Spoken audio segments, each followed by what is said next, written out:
동급생을 성폭행한 뒤 숨지게 한 인하대학교 1학년생이 검찰로 넘겨졌습니다.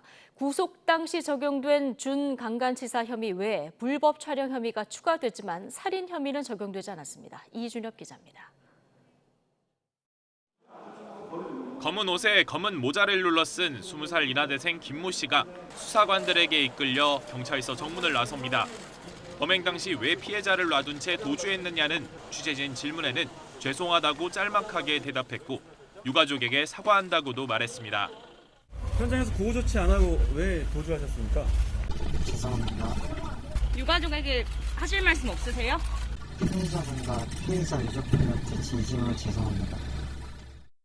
김 씨는 지난 15일 새벽 인하대 단과대 건물 3층에서 동급생을 성폭행하고 추락해 숨지게 한 혐의를 받습니다.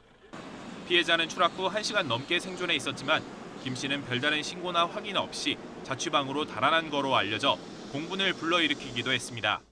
경찰은 피해자 김모 씨를 준강간치사와 성폭력 처벌법상 카메라 등 이용 촬영 혐의로 검찰에 송치했습니다. 처음 구속 당시 혐의 외에 불법 촬영 혐의가 추가된 겁니다.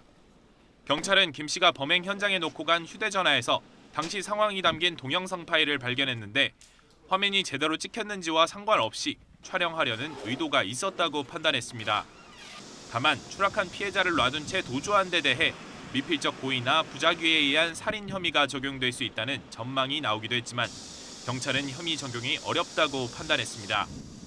살릴 수 있었는데 일부러 그러지 않았다는 혐의가 적용되려면 생존 여부를 알고 있어야 하는데 김 씨는 피해자가 추락한 뒤 확인 없이 곧장 도주했다고 진술했기 때문입니다.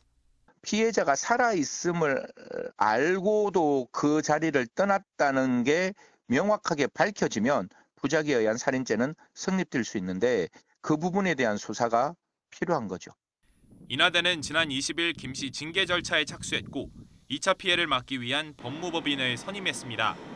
경찰은 피해자 유족에 대한 심리 지원 등 피해자 보호를 빈틈없이 이어갈 예정이라며 2차 피해나 명예훼손 우려가 있는 신상털이 등을 자제해달라고 당부했습니다. YTN 이준엽입니다.